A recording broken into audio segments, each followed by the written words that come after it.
दगाबाज रंगबाज कैसे हो जाएगा। एक गाना आया है अक्षरा सिंह का दगाबाज रंगबाज, और पावर स्टार छकवा के लिए गाना गाई है। उसमें जो है ना एक सीन है जहां एक हीरो जो है ना अक्षरा सिंह का कमर पकड़ता है और अक्षरा सिंह एक तमाचा मारती है। यानी अक्षरा सिंह साफ साफ कह रही है कि पवन सिंह जो उस लड़की का कमर पकड़े थे ना, उसको भी इसी तरह का मारना चाहिए था। यानी कि पवन सिंह जो है ना इस तरह से ट्रोल हो रहे हैं ना, समझ में नहीं आ रहा है इनका होगा ही क्या। अभी एक गाना आया था, फ्लॉप कर गए हैं। चोरी करके गाना गाएंगे तो फ्लॉप ही ना कर पाएंगे, और बोलते हैं कि भोजपुरी को हम ही चलाते हैं।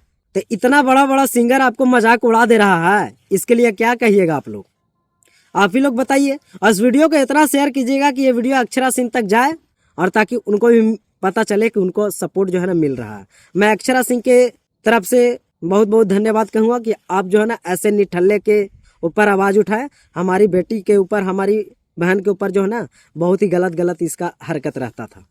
धन्यवाद आपको। इस वीडियो को शेयर जरूर कीजिएगा। धन्यवाद।